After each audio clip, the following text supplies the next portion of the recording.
Good evening, everyone out in the world, and also good evening to Mr. Matt Awkward. Hello.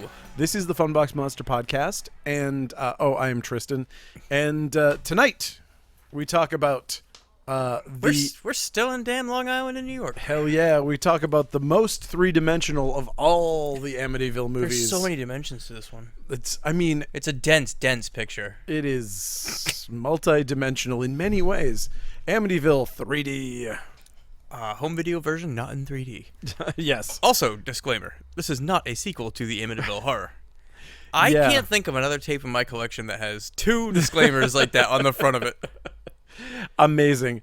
So you just told me the story of this, and I actually had never heard this before, and it is absolutely hilarious. I love this cannot idea. confirm that it's true or not, but I That's know the brilliant. lawsuit happened. Well, where then the Lutz family sued the producers to make sure they put that disclaimer saying this was not a sequel, right? Because this is not our story. But the funny part is the fact that it is called Amityville 3D. Yes, but they were called it 3D. That way we'd be like, no, it's not Amityville 3. No, it's Amityville 3D. It's a movie called Amityville in 3D. It's totally different. Yeah. It's not the third one, even though sequentially it is the third Amityville movie. It apparently that also did have a Wii U kind of problem though to it, because some people when it did came out did think it was just the Amityville Horror re-released in 3D. Oh, yeah. Weird. Okay, that's stupid. Yeah, it's just like people renting, snakes on a train and from Asylum and coming back to the video store and be like, this wasn't snakes on a plane. That's amazing because that happens. Because to me, I think that almost proves the other side's point that no, it's totally clear that this is a separate thing. Because to me, when you release something with a 3 in it as the third in a series, that's the third movie. Jaws 3D. Third movie. Friday the 13th 3D. 3D. Third movie. Every single time. Citizen Child's Kane Play 3. Child's Play 3D. 3. Child's Play 3 is also the third movie. Hell yeah, it is. Oh God. All right. Yeah. So you hate this movie, which I think is funny. Not to spoil. Not to get ahead of put the cart ahead of the horse I don't here. hate it. I just think it's so ho hum. It just comes and goes away, Sure. and it's got one really good scare, really good moment to it. I think there's a couple, but it's so bogged down with garbage. I like how hokey it is. Yep. Honestly, like there's something about the parts of this movie that are stupid that are pretty great. The intro, like the cold open to this movie, is so dumb. Oh, and it's awful. I think I find it charming because it's so dumb. I hate it because it's so droll. Like it's just like the old. Yes, let's watch a bunch of old people go. Ooh. Yeah. Like, what are you doing? I mean, so much of this, it's like. But again, if I want to watch an Amityville movie, what are my choices? Like, I want to watch an Amityville horror. Well, in this I day don't of like age, number one. I don't like number two. Well, in this day of age, I was at Bull Moose the other day, the local music video store in this area, and I was looking at the Amityville section there, and there must have been like 30 DVDs. Like, play Mad Libs. If you can name a word, you can find an Amityville movie with that word after it. Because once it was discovered that Amityville was in the public domain, that the title. Well, you can't trademark a town name. Exactly. Yeah. So you can have Amityville, as long as you're not calling it whatever. the Amityville Horror. Yep, there is everything there. Everything is, yeah. I just got Amityville in the Hood.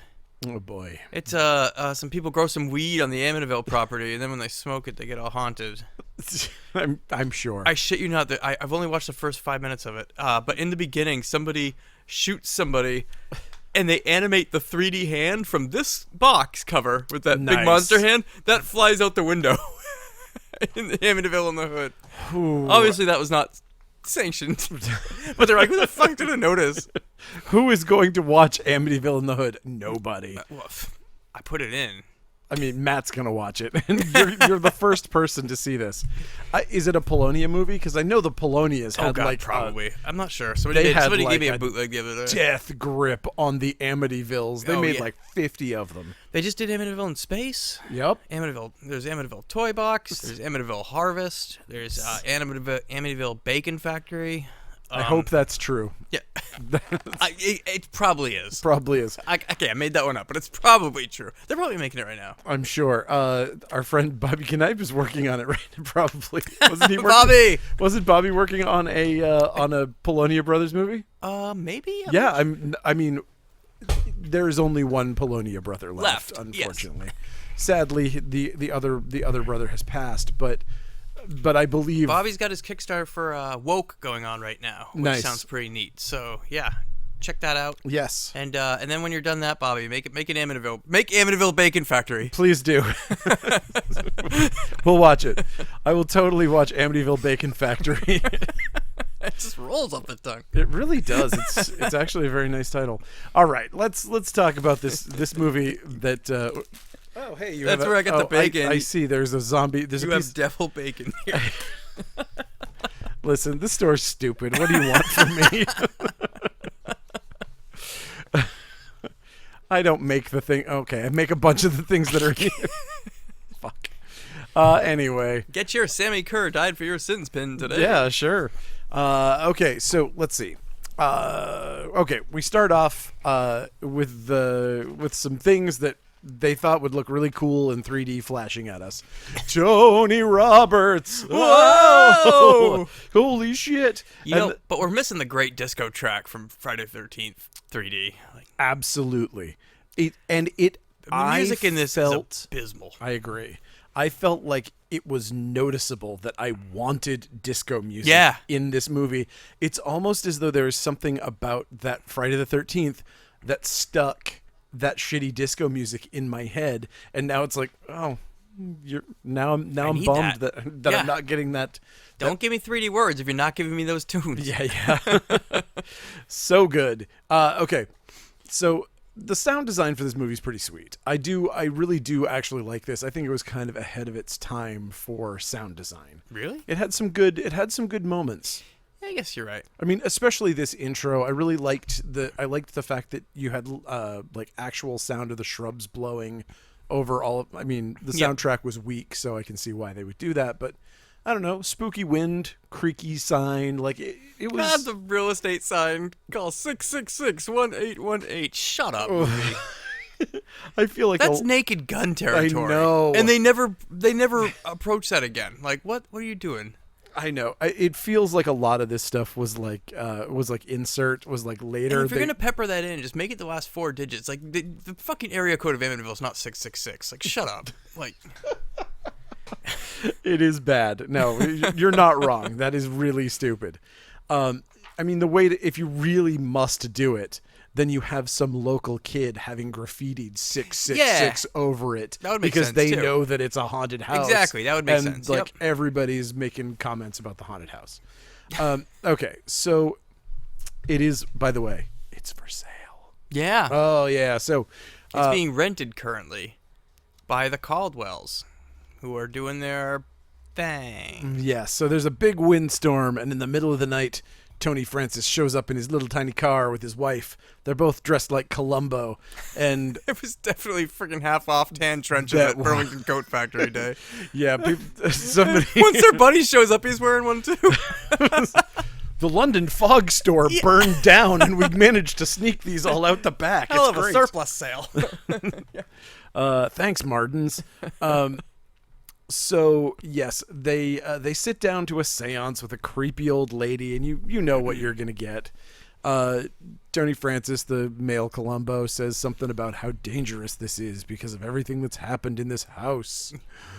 Oh no. The old lady says, "Oh, good and evil are just our response. Good and evil are all about our response to it," or some dumb shit like that. And it's like, no, they aren't. It's, the Holocaust? Oh, it was just about how people reacted to it that was evil. Fuck you, lady. That sentence literally doesn't make sense. Okay, let me try again. Sometimes people do bad things, and sometimes people do good things. Perfect. That's much better. You nailed it. Nailed it. Weird old lady. Okay, so lights go down, and the seance starts. This is like your classic 1950s old dark house seance, like you almost expect that they were going. I was actually surprised that they didn't do the like floating trumpets and like the kind of stuff that you would see, especially considering it's a 3D movie. Yeah, and this is what bothered me about this cold open. Like, this feels like those dry, like, I'm not a big fan of like gothic horrors or like the old 70s British horrors. Like, this is what it feels like. This is a 50s trope. I just want, like, give me a good hook, quick fright. Yep. You know. I mean, they did not. No, we start off with quiet old people. Like, it's cool. Cool. I love a good quiet old people movie. So she. So the woman in the trench coat comes in and asks for her dead son Ricky, and soon he starts making his presence known through the medium. She starts coughing and choking like she's suffocating, and then she starts talking shit about a fire and says that the child has passed over in fire and is now at peace.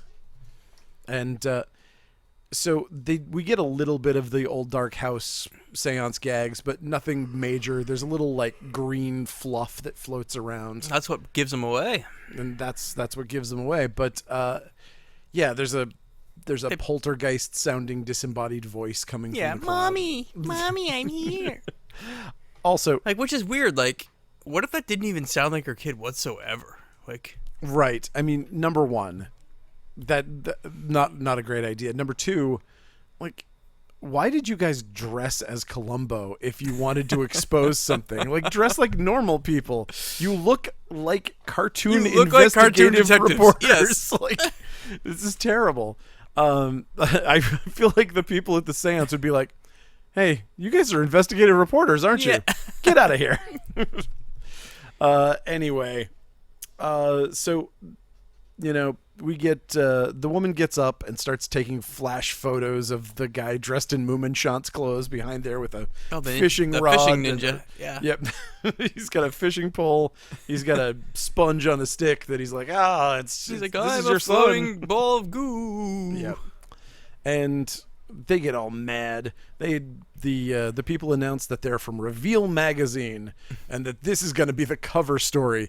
What a shitty magazine. Can you imagine? Seance fake. Oh, holy shit. 2 old people do dumb shit at the Amityville house. Page 5. Yeah, no, that's not. No one's going to care. But he's also brought the district attorney to prosecute them. And he also has a nice tent. Of course, they're all wearing the same. They were issued the trench coats by the department, by the district attorney. He's like, all right, if you're going to go in, you've got to go in uniform. We all wear these. But there's also a dude from the Psychical Research Center, whoever he is. And this is all really weird. But that's fine. This whole thing is super ironic because, like, the people who would be getting this treatment would be the Warrens.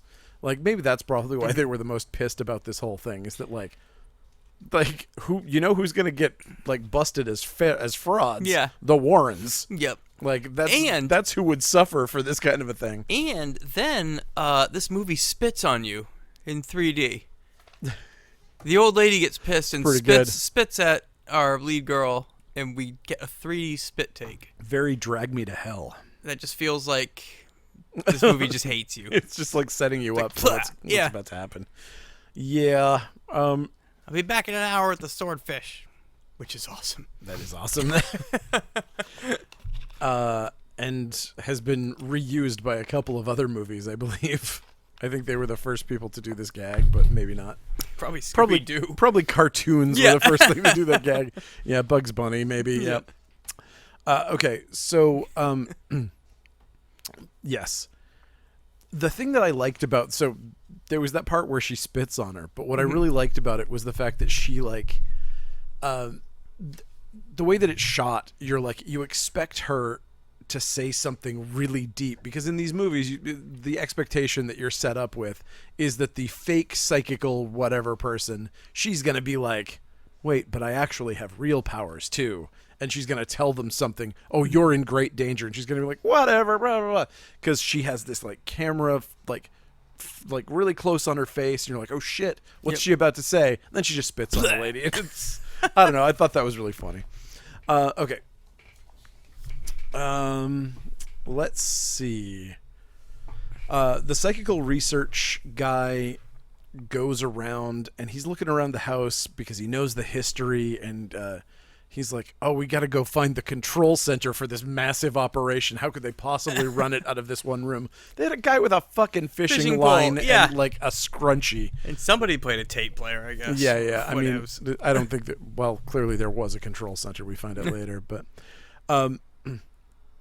he can't do it. We get the flies buzzing. We get a couple of other obvious Amityville things, and a malevolent POV is watching them. But then the lights go out, and they're like, let's come back when it's less spooky and fun to be here.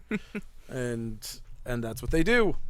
They come back when it's less spooky and fun. Neat. Yeah, and they come take photos and talk to the owner of the property, and it's all very fun.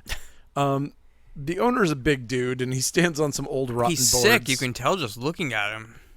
Yeah, he looked That's what the dude says in this. He looked like he was at death's door. Yeah. Right there. Well, he was kind of fat. He was so sick. He's like, this guy, he was 50 pounds overweight. Yep. He was going to die within seconds. But he's it's his house. He owns it. Yeah. He doesn't want to, though. He doesn't want to, though. So he falls through these boards and nearly falls into the I love this into the abyss. They pull him out, and I think that was the last straw for this man. Yeah. It was like, I nearly fell into a pit to hell. You know what? I'm leaving.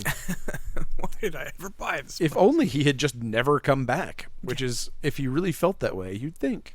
Maybe he would. He wants to unload the place cheap because he has made a terrible decision. Yep. He thought he was going to patch the place up and sell it, but it turns out that everyone is too superstitious of all the deaths to come rent this place from him. He takes John outside and tries to convince him to buy it. And John is very easy sell. He is a very easy sell. He's the guy from what, Distrust magazine, Discharge magazine, Disco Reveal. That's what it is. Discharge. Something like that. Sludge Puss magazine. Something. So he's like, you know what? I'm gonna do this. My wife is divorcing me, and I need a place to live. Apparently, his wife is taking him for all he's worth, according to him. I need a place to go write my great American novel. Exactly. And play my keyboard, because we establish I'm a musician, and we watch me carrying in a keyboard, and then nothing ever happens with that. Super important that he's a musician. I was really hoping his band would go try to practice in the basement, and then they'd just all die off one by one. Dude, Amityville practice studio. They're just playing Bob Seger covers in the basement. He's got a shitty dad band.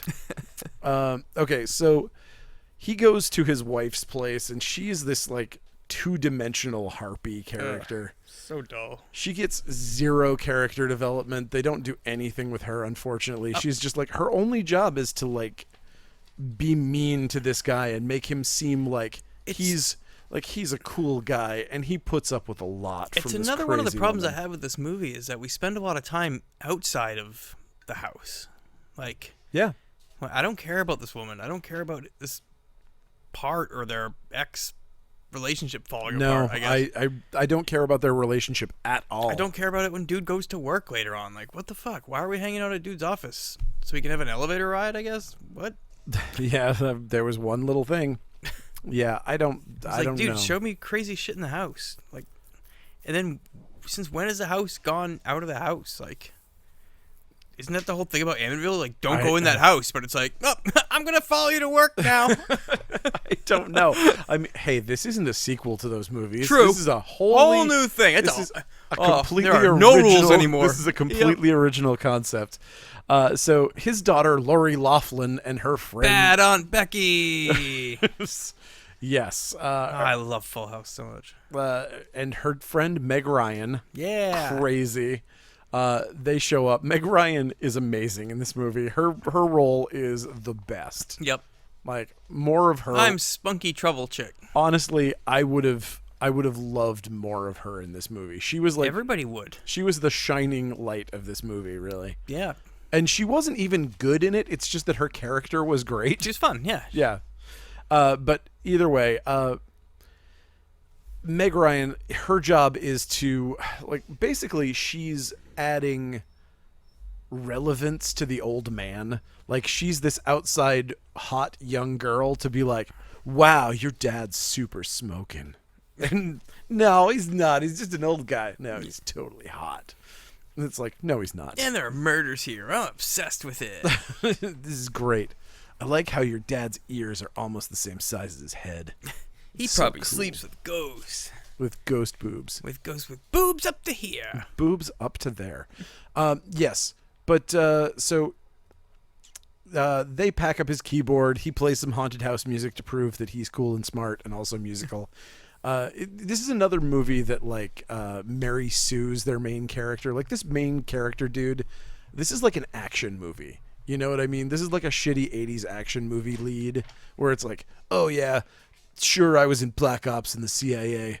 Also, I have my master's in dentistry and I'm a physician and I help children on the weekend. And also, I'm a kickboxer. And, you know, like, where they just keep heaping on cool and I can play things. the haunted house thing on my keyboard. Right, exactly.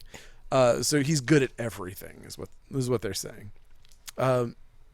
His partner Nancy is in the photo lab, and she develops some photos from the basement. All the photos of the owner of the house make him look like a horrible ghoul. Oh. It's very spooky. I liked that. I don't know. I thought that was a really cool visual. I like when she finds a little face later on. Like, your equipment is not capable of having that kind of resolution. No. There's just no way. The film grain is way too big for that to be real. So, okay, but we are led to believe that this may be a premonition to his gory death. Next scene starts. It is. And the guy heads back to the house for no reason. I think he's going to close on it. Got there and... I guess. Oh, he was there. The real estate broker was He was there. Yeah, the real estate broker was there to meet John. And close on the house, yeah.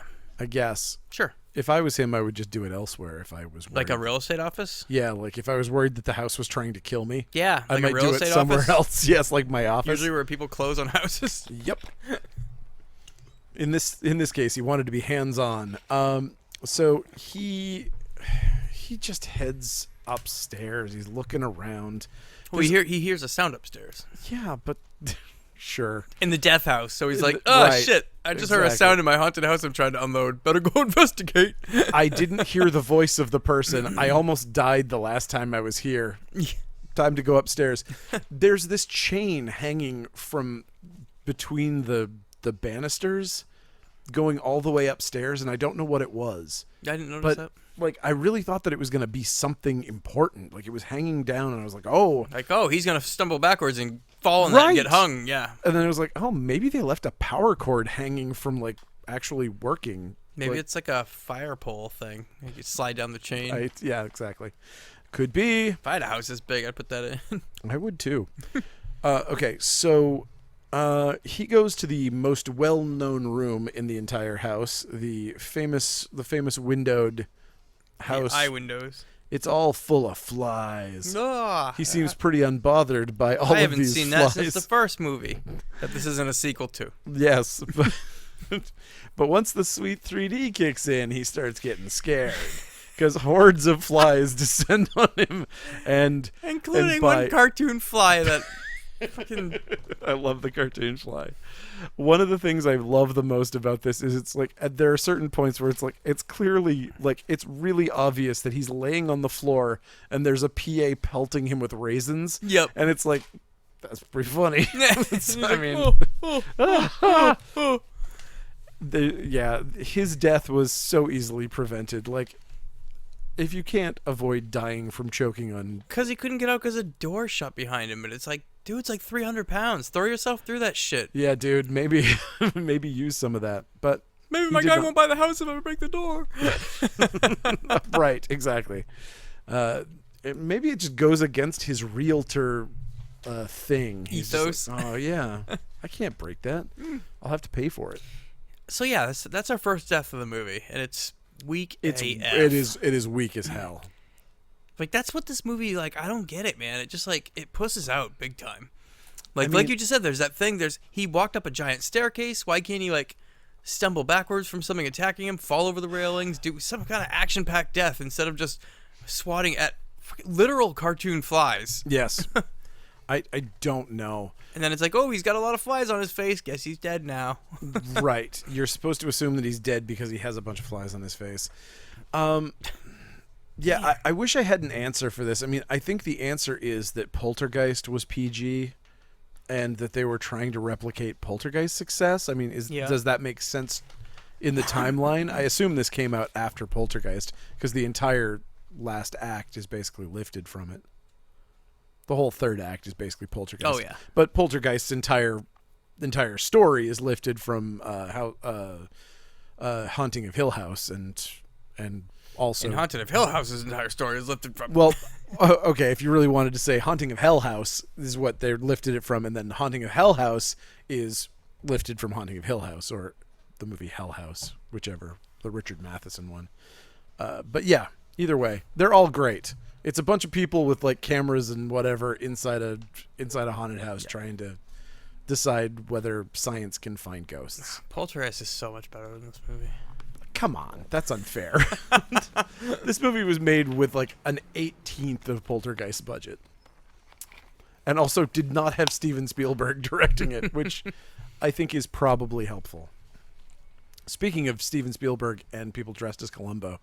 Toby Hooper did Poltergeist, I thought.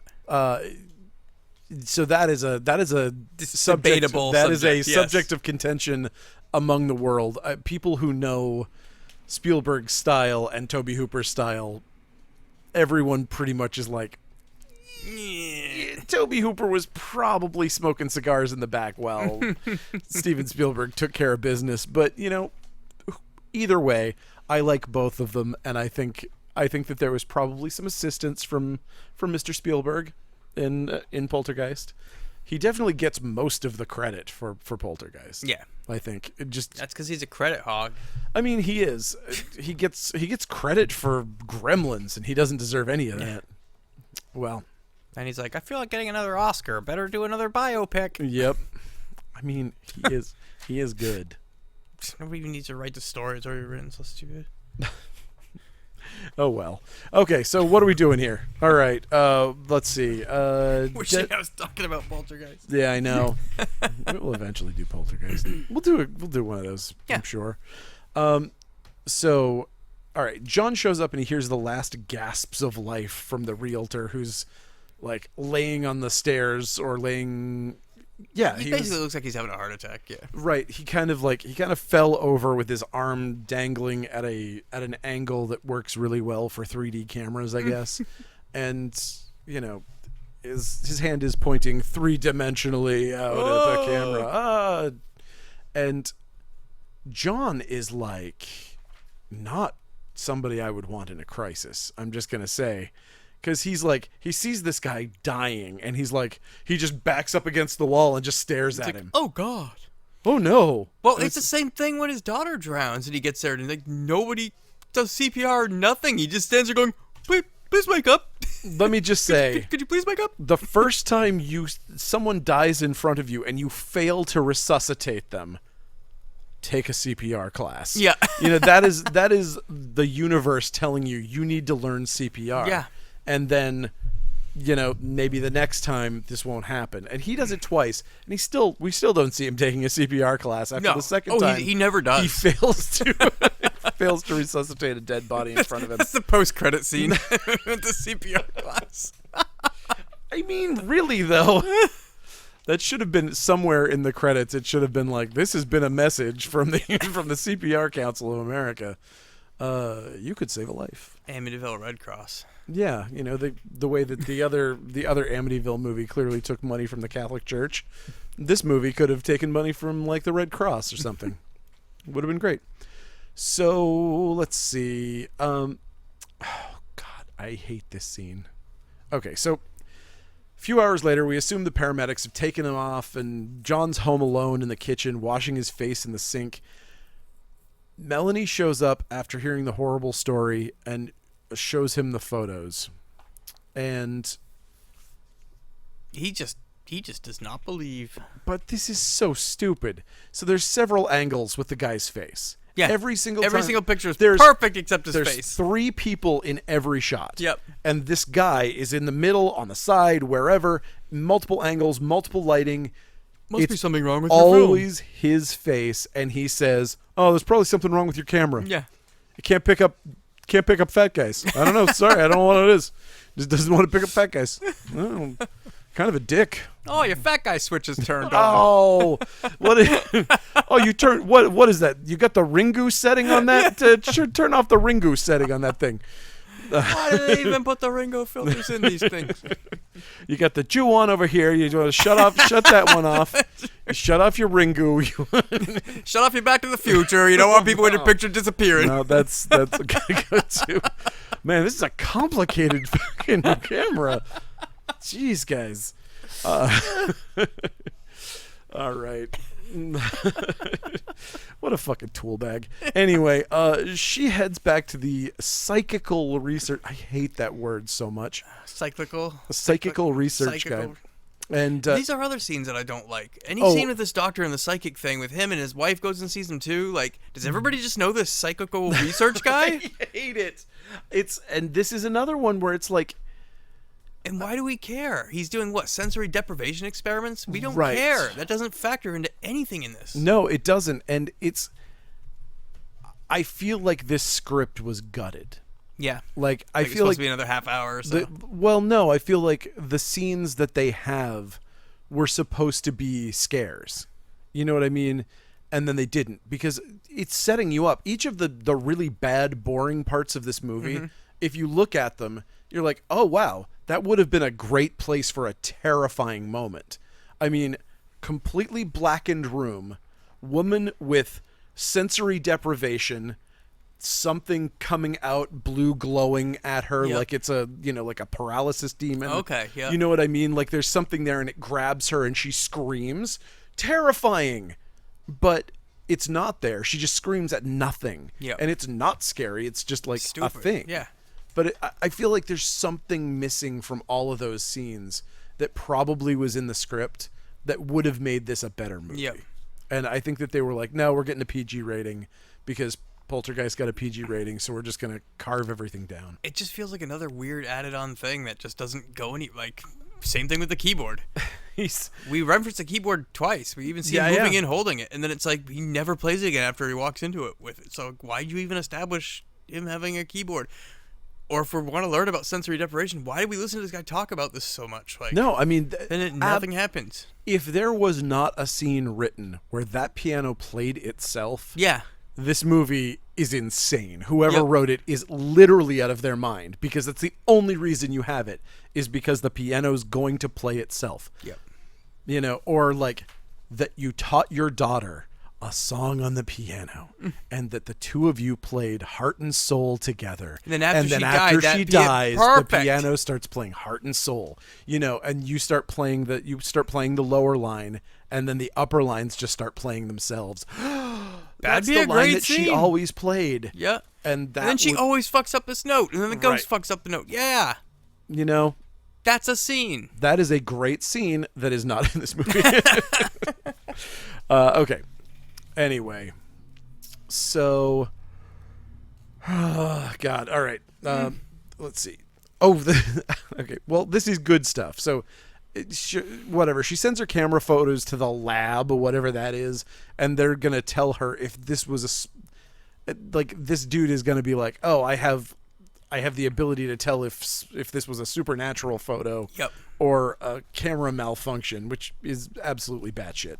But John's daughter comes to the house to visit, and she's out looking for ghosts. He's a skeptic, and she's open to ghost stuff. So that's the dynamic. She's gonna be the Fox Mulder, and he's gonna be the Scully. And he's like, stop talking about ghost stuff. That's dumb. I'm here to write a book. And she says that she wants the incredibly haunted fly room to be her bedroom. Yes. She's like, can you tell me which room the fat realtor died in? I'd like to be in that one, Was please. it also a double murder room? Oh, is that the double murder room? Great. Yeah, bonus. Sold to you for the cost of one enormous hug. You know what? And it wasn't creepy, so I was really happy to see that after the last one. Yeah. After the last movie, I was like, hey, look at that. Yeah. Totally normal interaction with family members. I love this. Now take your shirt off. God damn it. Fuck. Nah, whatever. So she's going to go she wants the room where the guy got pelted with raisins. John and Nancy are at the headquarters of Reveal Magazine. And he says that he has to leave, so there's absolutely no reason for the scene, right? No. Yeah, pretty much. So, what is this lady's name? I have her name down as like 6 different things. Fuck if I know. Whatever. It doesn't matter. I'm going to call her Nancy. Sure. So, they're at the headquarters. She leaves to go look at the house by herself. For some reason. Oh, no, she's going to go team up with him to work on a piece later on. But he's got to go. He's going to meet his agent right now because he's why doesn't she show up when he's there? Because Dolores is going to be there. Dolores. Okay. All right. So this part bugs me so much. I'm not going to lie. This might be one of my favorite parts of the whole movie. Oh, me too. But like, I'm just pissed where he's just like, yeah, I'll meet you there after I go see the agent. If I'm not there, Dolores will let you in. Who is Dolores? Sarah and I were watching this together, and both when that happened, we're like, who's Dolores? Like, that's kind of when you cut to that person. You know what I mean? Like, hi, it's me, Dolores. Yeah, I don't mean that, but it's just like show like a housekeeper van outside or something like that to establish who Dolores is, but we don't know. Yeah. And then when she goes, there is no Dolores to let her in, so she's just walking around the house by herself forever. Yeah. She should get a chyron right at the bottom. Bang, bang, bang. Yes. Dolores, housekeeper. Yeah. Well, I mean, I guess that's who she is. We see her once, and then she never comes back. No. Okay, so whatever. This lady goes into the house, and she does the exact same dumb thing the realtor did. Only walks around looking quizzically. Only the difference between the two of them is he was maybe doubtful that there's a murderous ghost here. And now she is positive. Yes. 100% positive there's a murderous ghost here. So what she does is unforgivable. She goes in by herself. There's no one there. She keeps like looking around, and like the doorknob comes off in her hand when she tries to go back outside. House locks her in. So none of the doors between rooms open. She's stuck in the entryway. She finally turns to the kitchen, and then Dolores. Dolores comes and tries to kill her. And this Dolores scream, I love. Like the thing that happens here is like it's magical. It's great, but it's also stolen from 13 Ghosts. Oh, really? Like this is remember the original 13 Ghosts? I mean, I've seen it, but I do not recall the scene. There was what's her name? Margaret Hamilton, the Wicked Witch of the West, played a blind housekeeper in that, and she was like, and there was a big scare with her at one point where it was just like, who's this? And it's just, she's the housekeeper. I mean, she's blind, so she wanders around and cleans stuff, I guess. God, I love their conversation here. I actually made a video on my phone of it when it's just sure friends. It's so crazy when they scream at each other. So weird. I'm here to see Tony. He's not here now. I know. I love it. I love it. Best scene in the movie. Mm-hmm. And the swordfish. Oh, okay, also good. John gets in the elevator at work, and he's bothered by a fly. This scene. Dun, dun, dun. The elevator malfunctions, and it sends him hurling to the top floor at a speed so rapid that he's flattened to the floor. Then it drops, and he's stuck to the ceiling. Whoa! And then it just stops, and he gets And then he drops him, and he's fine somehow. I love when he gets out of the elevator, too. He's like, I don't know what happened. It just got inspected last week. Do you want to see the inspection card? Yeah, totally. That's important to me. I need that right now. That's what I need. Yes. So we cut back to the house, and the housekeeper makes a big deal out of the fact that she will not stay there at night. Which, she's good, and she also won't stay in the movie. She won't stay in the movie at all. She takes off in a real hurry, leaving what's-her-name alone with just her comically large flashlight. And I love that the fucking elevator guy looks just like H.R. Giger. That was really weird. Anyway, he meets with that guy, blah, blah, blah. All right. So Nancy's still there in the house all by herself, even though... Do we get to watch her walk around some more? Yes, but like... Okay, so she's absolutely terrified. The house clearly locked her in. All of the doors were supernaturally locked. And then she managed to And then the housekeeper leaves and is like, I guess I'll just stay right here. I guess I'll stay here now alone, knowing what I knew before and all of the other things that have just happened. What? Yeah. Her motivation is not existent, is non-existent. Okay, so lights go out. She does the smart thing when you're in a horror movie, and she heads to the basement with her flashlight to replace the fuse. It's about 50 degrees outside, but it's freezing indoors. That's because it's ghost cold. Yep. She takes that in stride for some absolutely insane reason, but then gets freaked out by some unseen force that we aren't privy to what it was. She runs up the stairs and slams the door, but it bursts open and blows icy air at her. Great timing and execution of that particular scene. The only problem here is that the ice looks like ass. Yeah, well, it's wax. Well, but whatever it is, it looks like shit. Apparently it's melted like warmed wax they were shooting at her. Oh, got cool. Stuck all in her hair and was a bitch to get out afterwards. Yeah, that would make sense. That's how it coated her and was painting. Yeah. Oof. Woof. It sounds painful. Okay, so... You gotta suffer for your craft. Especially for art like this. Yes. So when John... Amityville Horror 3. So when you finally get to the house, he finds Nancy curled up in the corner in fetal position, and she screams and won't let him touch her. And then she runs away. She speeds away in her car. Like she would have sensibly done when Dolores left. Yep, exactly. And goes straight back to her office at Reveal Magazine, I guess. She's no longer hysterical when he finally meets up with her at the office. She just won't let him touch her or like talk to her. She's like, John comes in and she explains the whole situation and is like, this incredibly supernatural, impossible thing happened to me. Well, maybe it's just the pipes settling. Fucking John is such a turd. She says, I don't want to hear any more of your goddamn rational explanations, which is one of the lines sampled in a great Thrill Kill Cult song called Nervous Christians. She won't ever go to the house again, and she thinks John's an idiot for being there, which he clearly is. And she does the thing where she knows the plot, and he asks why. It's like, it's so stupid. Okay. So he's like, why did it only happen to you and not to me? And she says, maybe the house has other plans for you. Because she's somehow privy to what the Amityville horror stories are all about.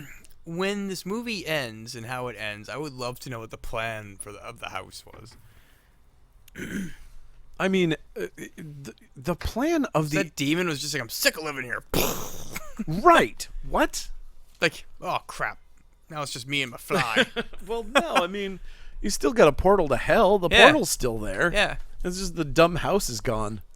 Now it can just be whatever else. Is this movie connected to any other sequels? No. Okay, so this is just its own thing? I think Amityville 4 just picks up and they're like, oh, house is cool. Which one's 4? I don't remember. Because it feels like... Yeah, there's a couple where they don't do the house at all. It feels like Dollhouse. It's not Dollhouse. No, there's a bunch before Dollhouse. No, It's About Time. That's not the next one. Well, no. It feels like that movie picks up where this one left off because they're like, there was an exploded house. Oh, I see what you're saying. And all that was left was this fireplace that we had imported. And they ignore the portal to hell and whatever. Okay. I'm going to watch 4 again, though, right after this because I'm stupid. Was 4 the one that was like made for TV? I think maybe. And then there's one that has a killer lamp that I remember being not good. Killer lamp, and it has like some old sitcom actress in it. Yes. Like maybe the mom from Lost in Space was in it or something. Sure. Yeah, it's weird. That was a weird one. And it's got one of those child actors that's in everything, I think. I don't know. That one, maybe I'm giving that one a bad rap. That one might be better than I remember. Who knows? Okay. So, whatever. It doesn't matter. Just some of my notes were basically just about how I just wrote fart sounds. Well, no, like her line read for that last thing. She's like, I don't know, maybe the house has other plans for you. Yeah. It's like, why would you're making a horror movie. Why would you have her read the line? Like, oh, I don't know, maybe the house has other plans for you. Like it's sarcastic. Hey, I don't know. Maybe the house has other plans for you. Yeah. Like, that's delivered creepy. Like, fucking terrifying. Yeah. Say it creepy. Don't say it like, hey, I don't know, maybe it's got other plans for you. I don't know. Hey. Like, everything in this movie is ghost just... in here. Hey, it's your Uncle Ernie. Come on. All right. So this is where we cut to the sensory deprivation experiment. I already did that. They make some poor-ass college student fucking go literally insane for a week's pay. Can you imagine? They say that she was under for 52 hours. She missed like 3 classes. Well, yeah, sure. I mean, and they probably paid her $200 and she will be insane. Yeah. You know, like, they're literally, I mean, it comes out of his mouth at some point that, like, yeah, that's about when they start going crazy. Yep. And it's like, did you just destroy a human being to figure out something you already knew? It's okay. She wasn't a popular student. Yeah, she was going to be a phys ed teacher. It was fine to get rid of her that way.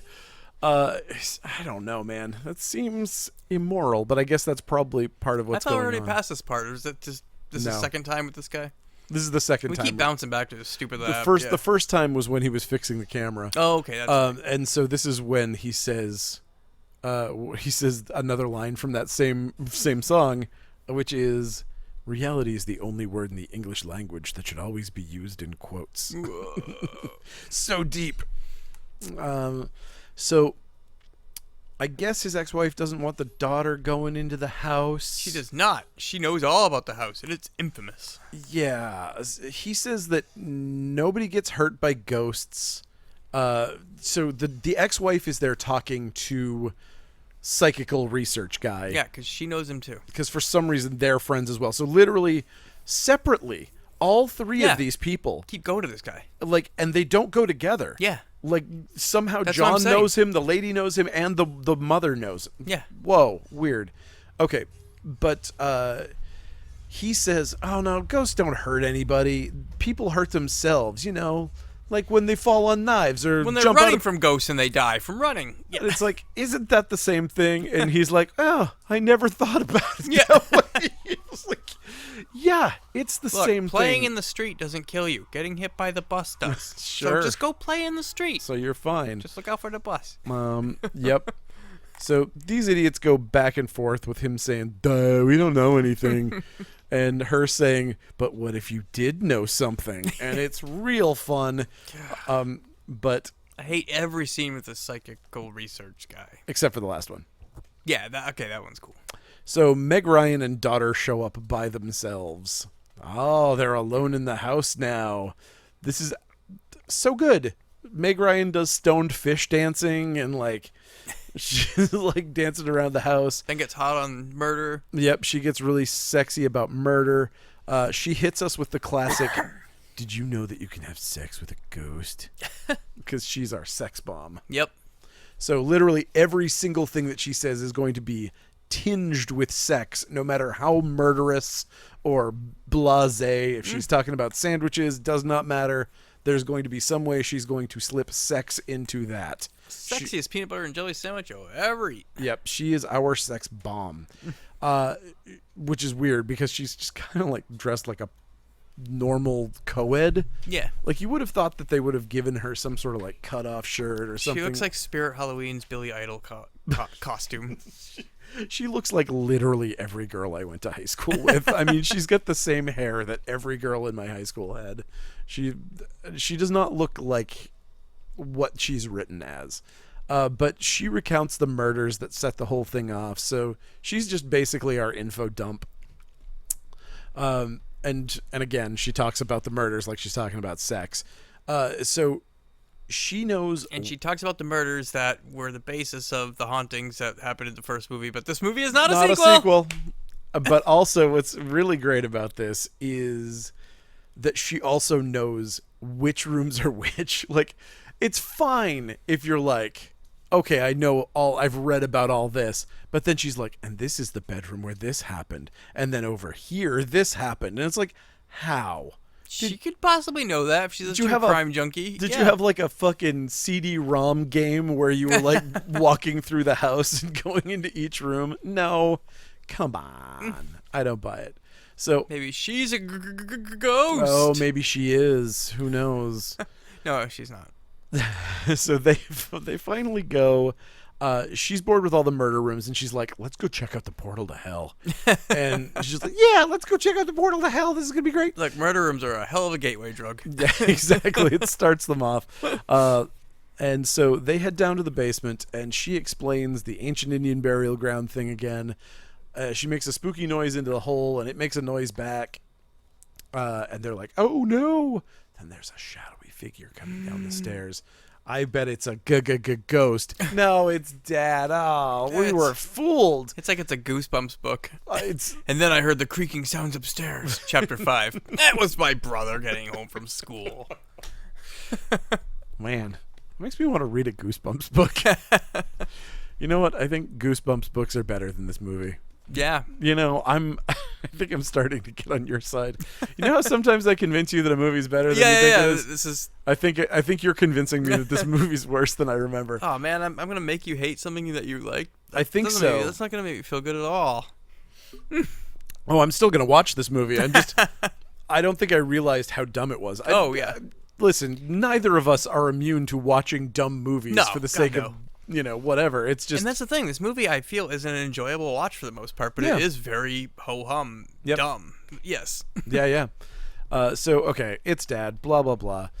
But then we cut to Mom being super mad at her daughter for going into the house. I love her kitchen. Me too. Yeah. Pretty good. I remember when kitchens looked like that. Yeah. Because I'm an old. Because you were an old. It's very sad. Oldies are not goodies. So what are we doing? We're going to John drinking scotch and writing the great American novel. Yeah. Ooh, it's very exciting, but he can't concentrate on his masterpiece with all this noise coming from the pipes. Ugh. Come on. Who left the water running? My goodness. Oh my gosh, this scene.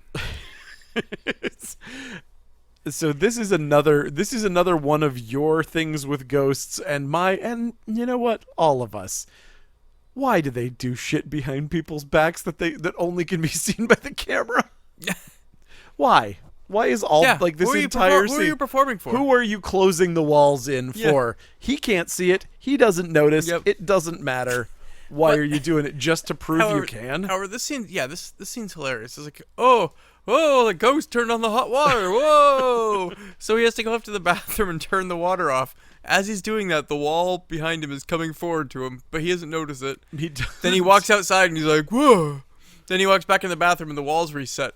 If you look, though, there's a bunch of scrapes all over the wall from where the fake wall brushed against it. It rubbed out like a whole strip of tiles. It's hilarious. Yeah, I think a more experienced director might have shot that part where he comes out of the bathroom first. So that any damage that was done by the effect might have been shown. To be fair, the effect looks cool. The effect looks great. Yeah. They managed to nail it. I don't blame the effects crew at all. This effects crew is without sin. That is the director's fault entirely. Yep. That is just poor planning on his part. Just not knowing that something could go wrong from an effects shot. Unless it was meant to be there. Like, it's like, these ghosts do this all the time. It fucks up the wall a bunch. That maybe, they even do it when nobody's around. They just love pushing that wall. I just don't get it. Okay. Let's see. Where are we at? Lori comes home with her friends, I think, right? No. This is great. So we go back to the photo lab, oh, huh? Cool. Oh, we love the photo lab. That's right, the little facey. That's right. Nancy has several more photos that she's developing. She examines the photos with a magnifying glass. And her magnifying glass work like a high-res laser computer. It's great because you get a normal photo and it's blown out to shit. Yeah. And it's just the grains are massive. And she's going in with this thing and there is a 300 DPI perfect demon face photo right in the middle. And it scares her. And it's kind of cute. Whatever. It's funny. It's funny. It's not good. That's the thing. We saw the real estate agent's face in the beginning. That terrifying. Was cool. Loved that. That was scary. Yep. Then you did something completely goofball with the scary photos. It instead. Looks like a boglin. It does, yeah. Straight up looked like there was a boglin in the photo. And like you said, the resolution is just so different than the other pictures she's looking at. It's just hilarious. And clear resolution isn't scary. Yeah, no. Like blown out resolution, mysterious blown out resolution. Misty blur demon face kind of in the back. That's cool. Yeah. Terrifying. Really clear demon face is dumb. It looks like somebody took a sticker and just stuck it on the photo. Very much. Yep. There's a boglin sticker stuck on that photo. So, once she sees that, she's like, I gotta go tell John. But not before she hears a fly. Oh my God, it's a fly. Stop trying to make the flies work. You're not gonna make fly happen. It's not exactly gonna work. Nobody cares. That's the dumbest part of the first movie. It was like gross in this unpleasant way that nobody liked it. Yeah. I don't feel like anybody enjoyed the fly parts of any of these movies. No. And this movie's just like, yeah, we got to bring over that thing everybody loved from the first. Yeah. The second one didn't use the flies at all, and that's why it sucked. Yep, that was the problem with the second one. Definitely it was the flies that were the issue. Okay, so she gets in her car, and the enormous fly that she saw before seems to be in there with her. So she's swatting at this fly, and then she can't stop. The brakes won't work. She slams into a work truck and nearly gets her head pierced by a huge steel pipe. And you're like, we almost had a really cool Final Destination death, but because it's PG, we couldn't. Well, and then admittedly, I think this is a pretty cool death scene. This was surprising. Then the haunted photo that she took with her, because it has a photo of this demon, starts smoldering, burns through her valise, and just starts... Catches her on fire. Catches the car on fire. She can't get out because she doesn't try the door handle once. She's just too busy slapping at everything. She never tries it once. Yeah, but why bother? At that point, you know what? The demon's going to get you from something. You might as well just give in. You know, you just always expect to see a close-up shot of the hand, on the handle. Like, nope, she just doesn't touch it. She's like, I hate myself. She's over it at this point. But yeah, so she dies and is like smoldering. The car is on fire. Yeah. Her burned husk of a corpse is inside. This dude outside is like walking down the street and he's like, huh, look at that, a burning car. And there's somebody screaming inside. Huh. Interesting. He takes his time and leisurely wanders over, opens the door. Her husk falls out. She is nothing. There's nothing left. Oh, it turns. It lifts her arms up. Yeah. Well, it 3Ds at us. Yep. But I mean, she is nothing. There's nothing left of her. And it goes, rah! And he's like, huh. Weird. That skeleton tried to get me, huh? Anyway, I guess I gotta go bowling. Yeah, time to go back to work, I guess. My 15 minutes is up. So the Bernie Skella husk looks great. It does look great. It was inexplicable why that dude had no reaction to the horror that he was seeing, but maybe he's a serial killer from another subplot that didn't come like through. A producer's friend. He's like, I'll get you in the movie. You can act, right? Oh, yeah. But I can't react. Yeah, so I can't react. There's a big difference. Uta Hagen would say that acting is reacting, so I don't know about that. I have to fight her on that one. So, all right. Who else? Where are we at now? We're back at the office again. Oh, good. John's ex-wife is visiting him, and she has a fairly new and potent piece of ammo in her clip here when arguing about the daughter visiting the house. I mean, now that... Also, speaking of people with no fucking reaction... Oh. We are to assume that these two are very close, that he and his partner there that worked together were really close. Oh, yeah. They seemed like they were very tight. They were a team. Yeah. They were Team Trench. And he was alerted of this woman's death minutes before his wife comes in. And he's like, yeah. It's nothing. It's not a big deal. That's she just didn't even die in the house. Yeah. She didn't even catch on fire under mysterious circumstances in the house. It's like, dude, you don't have to be in tears for it, but look a little remorseful that your partner died like 5 minutes ago. Come on, man. Bizarre. So, yeah, it's boring scene. Yeah, boring scene. Meanwhile, at the local kid hangout, the daughter Meg and two dudes plan their seance. They're at whatever the local cool kids diner is. They're drinking sodas and planning seances. She's like, my dad's gone. Yeah. Hey, my dad's out of town. Who wants to go seance? Who wants to go skinny dipping? This is where you put these kind of scenes in your movie. No way, man. You want to do a... Also, we couldn't afford a Ouija board. Yeah, seriously. You think the prop master just forgot it at home and was like, fuck, give me some Post-it notes and some Dixie cups. So cheesy. Like, come on, man. Like, you're not, like, forced to obey the rules of the original Amityville either. There could be something like carved into the floor that's creepy. Yeah. Like you could say, oh, you know what I found in my bedroom? I found a spirit board in the floorboards or whatever. Yeah. Like it could be a physical thing. It could be like literally etched into the wood. Scary. Looks cool. You know what doesn't look cool? Pieces of paper with handwriting on them. Not spooky. Using a drinking glass as a planchette. Not spooky. Stupid. Yep, it with is. A T. It is stupid with a T. Okay, so they start doing this with the thing, and then it's like, can it tell us what color panties Lisa is wearing? Everybody knows that. But then somebody's like, is anybody going to die before the end of this year? And it's like, oh, that's creepy. But then Laurie's just like, no. Shuts it down. Okay. No more creepy stuff right now. Yeah, she's like... It's like, dude, that could lead to a really tense scene here. Yeah, we don't want to talk about our impending mortality in a horror movie. That would be bad.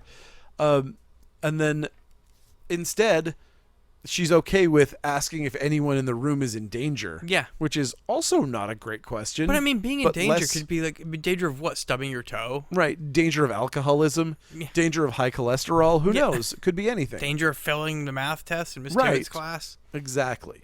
So it's a little too vague. It's way too vague, and it's not fun or scary like the last question that could have been an intense scene. But then the fly buzzes, and the glass smashes. Whoa! Then they have the most unconvincing improv dialogue about throwing the glass. Yes. Why'd you do that? I didn't do that. Why'd you do that? You did that. Somebody did that.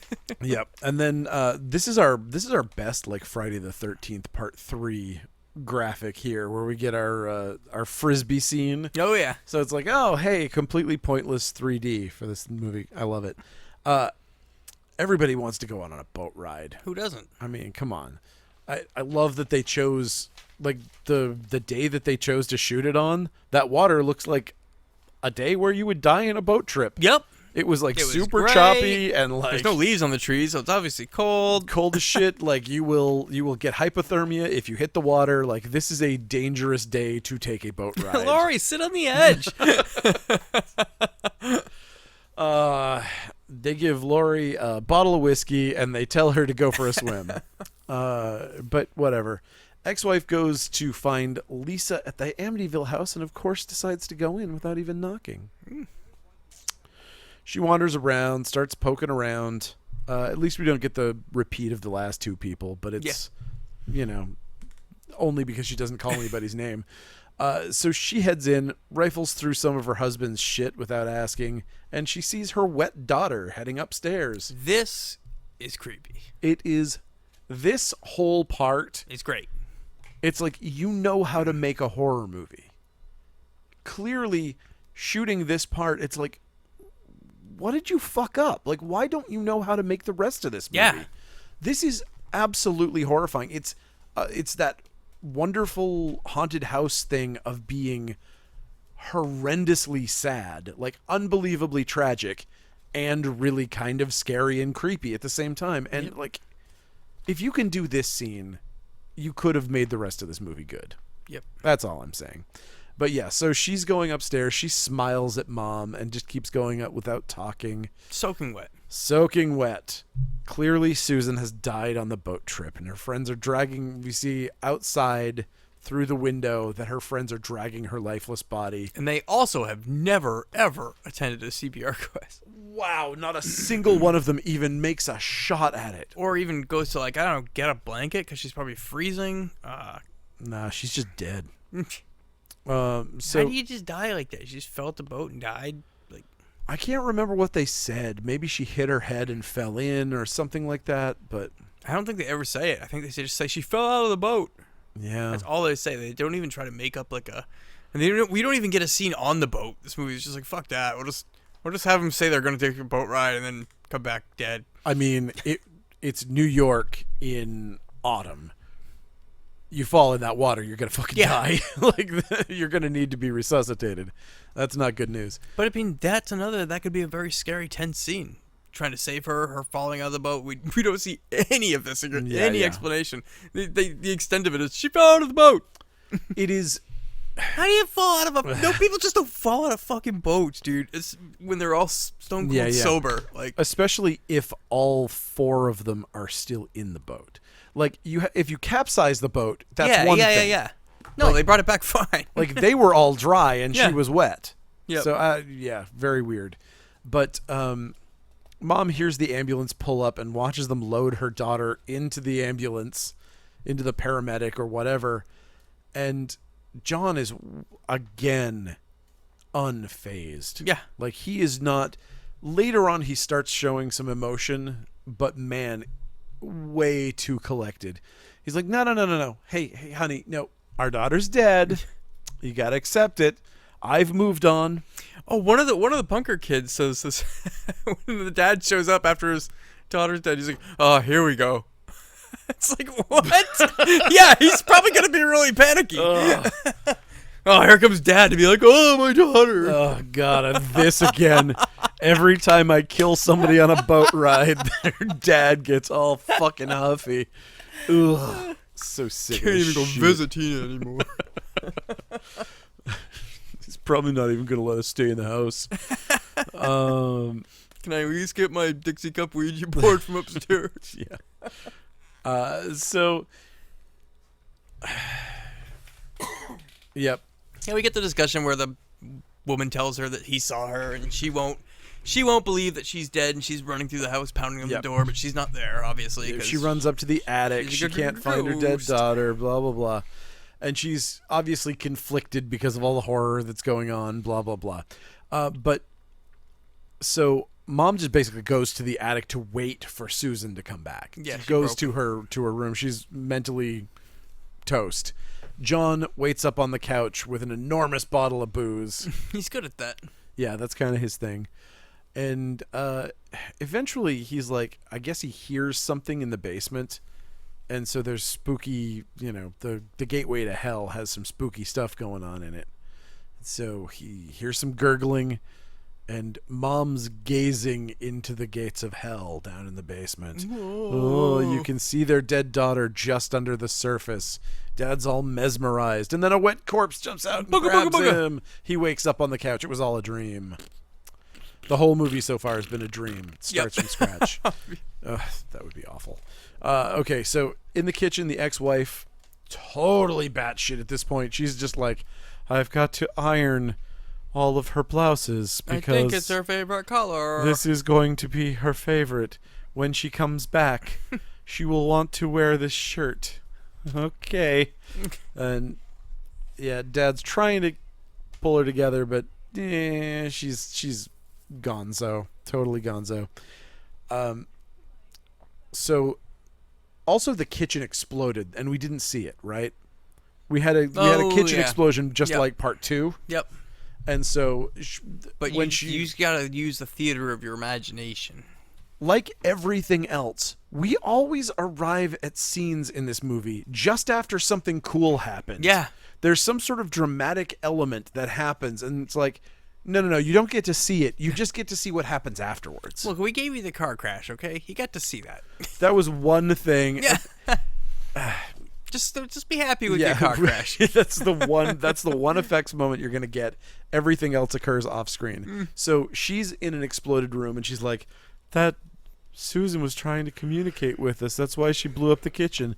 She always hated this kitchen. Or I don't know why she assumes an exploded kitchen is that. But so now John goes back to the boring psychical researcher, and he decides, he's like, can we redo, like, Poltergeist? Like, yeah, can we, like, set up a ton of ghost monitoring equipment? Do you remember the movie Poltergeist? Could we, like, do that? Can we do that?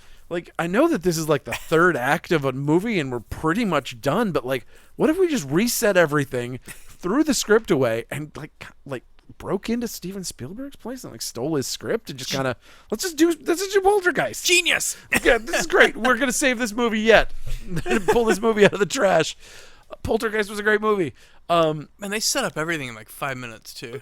There is so much equipment in this house. And it's like a jump cut. They're like, should we investigate? Yes, we've investigated houses with less. Cut. Boom! It's ghost headquarters up in there. It's, I mean, what I expected would not have been appropriate, so whatever. Like, I expected a montage of them setting up all the equipment. Oh, yeah. But, you know, right after the daughter dies in such a horrific way that really is depressing. Unless it was like a basketball kind of thing where it sang a song about when your daughter dies and you think she's haunting you. You get the guys to set up the machines. I mean, kind of would have been good. I don't know. Okay, so now, what I like about this, there's one part of this whole thing that I actually enjoy.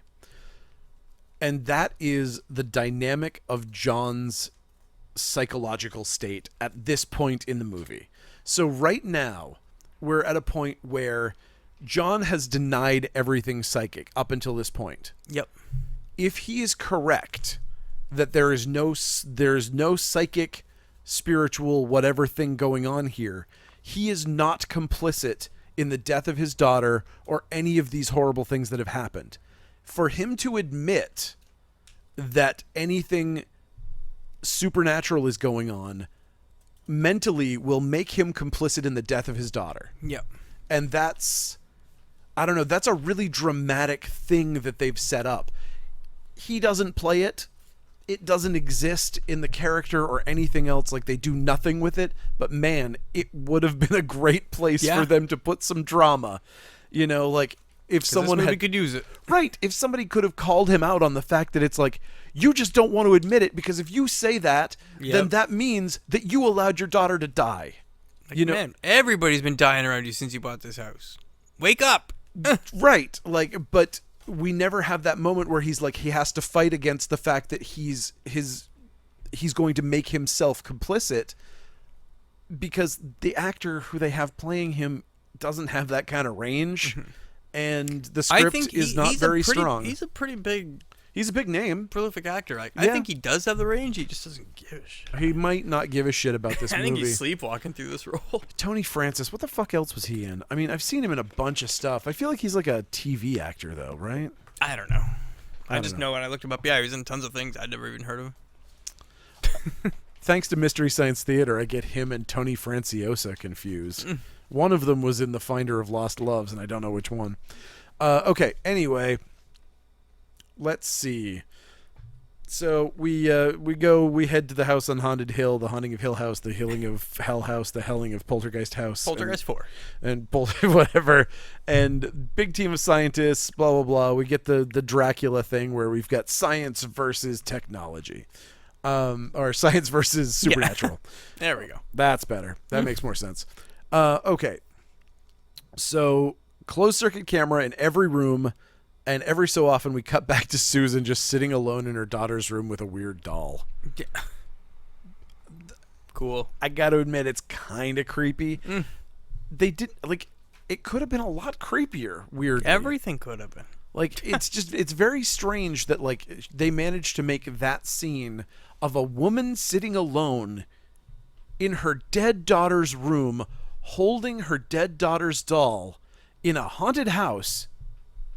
Not terribly creepy because they lit it really well, so it wasn't even like it was kind of like darkly lit, so she's staring at the floor. Mm-hmm. She was staring at the camera, which makes you feel engaged with her to a certain extent. It doesn't even feel like she's staring into the middle distance. Like if she was staring at the floor, that's a much scarier thing. Yeah. You know, it's just everything about this movie just doesn't want to be a horror movie. Yeah. I thought Lori Loughlin was gonna come back alive at the end of this movie. I did too. I thought it was going to be one of those things where it's like, we vanquished the ghost, we blown up the house, and all of a sudden she comes out of the rubble. Dad, what happened? I 100% expected that to happen. It doesn't. It does not. Okay, so let's see. We've got, there's... Lori Loughlin comes back in purple puffball form. Right. Yeah, that's right. So we go to her bedroom, and a purple, probably looked okay in 3D, puffball shows up, and Mom's like, hey, I recognize that purple thing. My daughter was a purple cloud. That's her energy. Okay. And Mom follows the purple cloud down to the gates of hell, as we expected, because why not? And Lori Loughlin Cloud's like, bye, Mom, going to hell. I'm headed to hell. Goodbye. So they go to the attic, and then they go down to the basement, and the psychical researcher here is like, don't worry, everybody, I've got this. I need to make contact. I kind of love it because it is, again, in a better movie, this would be like a guy who thinks he knows something about something and knows nothing and just basically is in over his head and gets his face melted. Where in this, it's just basically that, it was more powerful than he could have imagined, mm-hmm. but he still knows what he's talking about, apparently. But whatever. Bubbling gates of hell. It wants to kill Susan for some reason. Like it just does. It doesn't matter. And so he just sits there staring into the bubbling hell pit, and he says that he has to confront the source. Yes. So John is holding Susan back from jumping into the gates of hell, and the weird guy staring into the hell pit, and then a giant extra-looking fucking alien monster. And it's cool as fuck. It's great. It looks a lot like the Zetro or whatever it's called. Extro? Yeah. That monster. I hope you like the monster, because you get a whole 10 seconds with him. Yeah. It drags him to hell. It drags the psychical researcher to hell. It opens its mouth and blows fireballs and melts half his face, which looks great. It does, yeah. I bet it looked good in 3D, too. Yeah, and it's like, come to hell with me. Bam, I'm going away now. Bye. Yeah. Like, oh, okay, cool monster. It's... You notice that these movies are really afraid of having the spirits talk? Like, that they never say anything. I like that all of them stick to their guns, even though they're all made by different people. Mm-hmm. But man, like, imagine him saying something about coming to hell, or saying that, like, in The Exorcist, when the demons talked, it was the scariest part of the whole thing. Yeah, because it knew certain things about them. Like, if this demon came up and was like, and basically saw through his facade of being a psychic researcher and was like, you don't know anything and you've pretended this whole time and this is your punishment. And it so it undid him psychologically before dragging him to hell. Awesome. But instead it's just like, and then it goes away. Boop. But that's what we get. So, then the demon's like, fuck this place. I'm going to blow everything up. What? This was very confusing, but apparently they had extra wax left over, so they wanted to do this thing. But there's like a big pile of wax sticking out of the end of this thing, like a burned up candle, and it's sticking into the gateway to hell. And then it's like, oh wow, what's that? I can't wait for them to explain. Some crystalline structure has formed over the gate to hell. It's just the house is gonna explode. Yep. And that's what it does. the house just starts going nuts and throwing doors at people and dropping cabinets on people. And to be fair, it all looks great. It does. This lots of great stunt work, cool, very cool set chaos design. Yeah. Also, the flying swordfish. But again, we also learn here, like seemingly like every Amityville movie, that our lead is a scumbag. Because John sees a minimum of 3 people crushed under furniture and is just like, I'll go this way then. Yeah. Motherfucker. You want to see if they're okay? You want to lift that thing off of them and help them out of the house too? Nope, you do not. We're getting out of here. Look, if I didn't even try to give CPR to my daughter, you think I'm going to lift the door off this guy?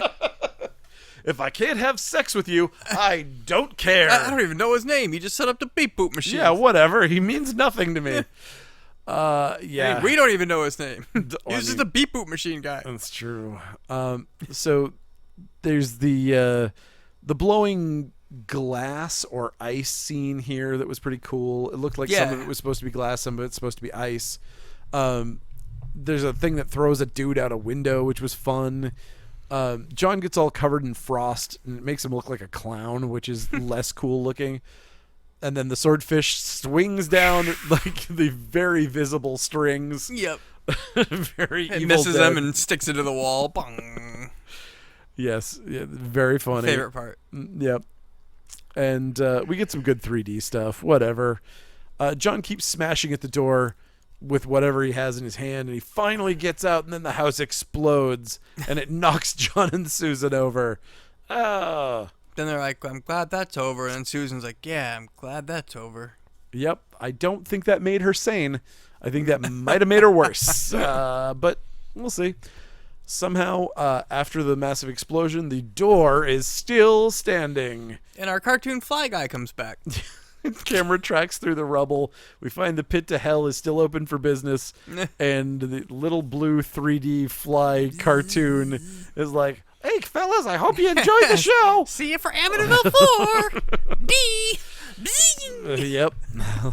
In smell-o-vision. Smell-o-vision this time. At the Amityville garbage dump. Yep. Okay, so you're right. This movie is dumb. It's so dumb. It is enjoyable, though.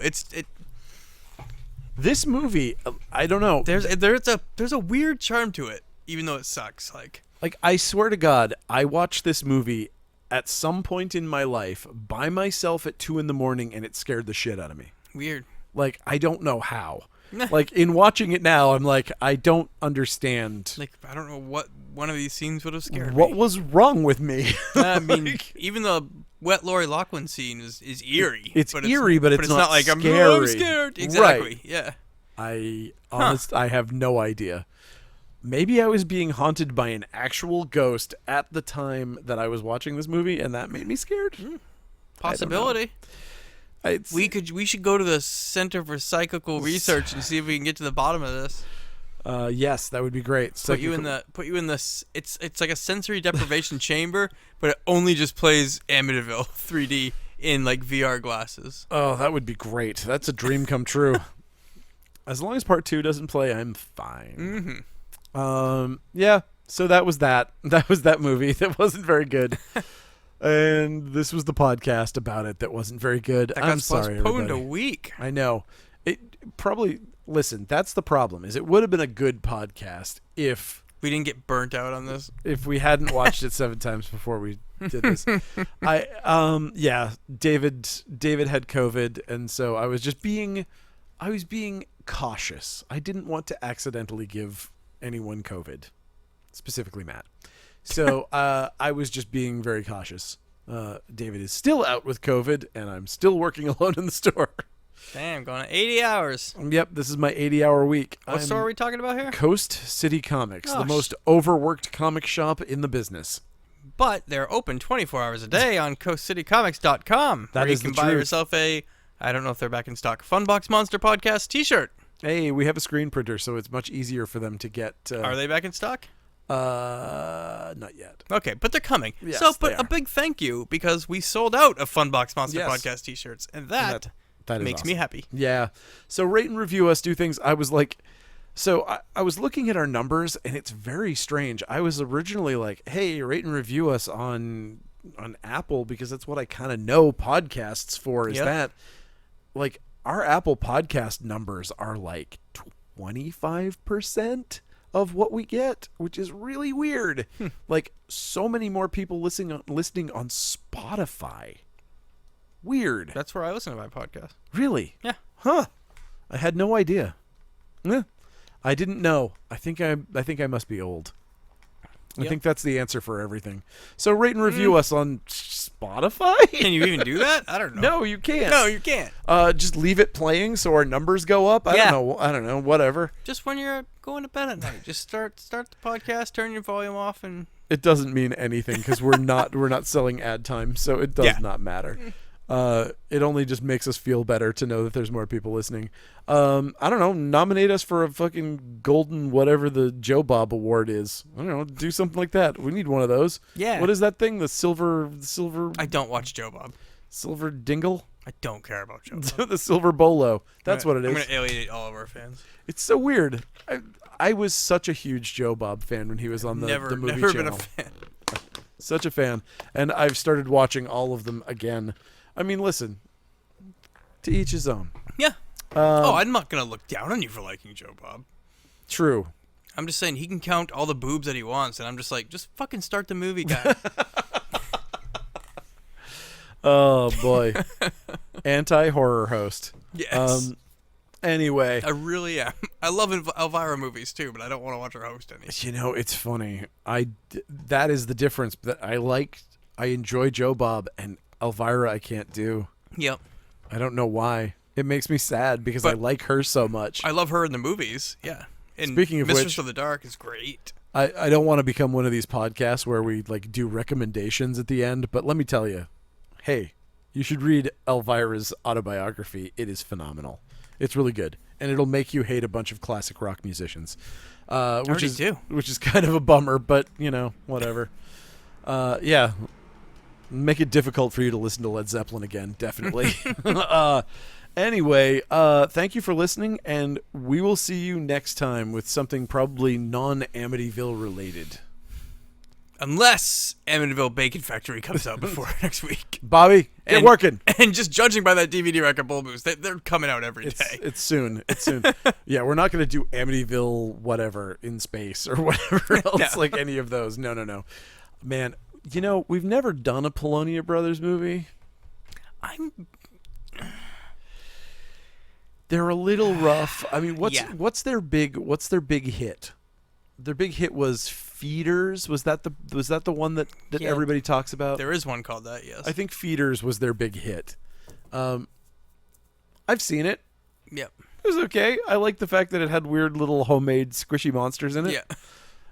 There's something super charming about homemade movies. Like, we did Llamageddon. Yeah. And, I mean, I feel like we shit on it way too much because it's such a great homemade movie. Oh, yeah. You know, it's not a great movie. Yeah. It's a great movie for being made on a shoestring with your friends in the backyard on your fucking corn farm. I just watched a great movie. Well, I thought it was great, called Party Crasher. And it's it was shot only on weekends over 18 months. Nice. But they did it. That's amazing. It's out there, and a lot of things don't make sense, but like at the end of the day, it was like, this was a very commendable effort, and I enjoyed this. Did it. Yeah. You made it. And I enjoyed the hell out of it, yeah. I mean, that was the whole point of, like, it was supposed to be what I was going to do with Rad Wraith. I was going to make a movie. We were just going to, like, shoot it on weekends, and it was going to be dumb. And then I was like, that's too much work. Comic books, way easier. I'm just going to write it and have this guy draw it. Yep. So much easier than the other stuff. Although I still want to do all the kills for it, because I really want to see somebody, like, kick flip a human body down a flight of stairs and have it explode. And you can see that if you buy yourself a copy of Rad Wraith at coastcitycomics.com. Do that. You should totally buy that. And why won't this end? It won't end because I'm trying to keep you from going to work. Anyway, yeah. No, I will see you later. Son of a bitch. I won't be around next week. I'll be in New York. What the fuck's in New York? Mountains. Boo. Get Damien up here. Get somebody to fill my shoes. I don't care who fills my shoes. Okay, Damien. I'm going to leave my shoes right here, too. Okay. Make sure Damien wears your shoes. Okay. All right. We will see you next week. Or the week after. Unless I do this next one by myself. You could. I'll have a hand puppet. There you go. I think this is very funny. I actually very much like this movie. Why won't it end? Good night.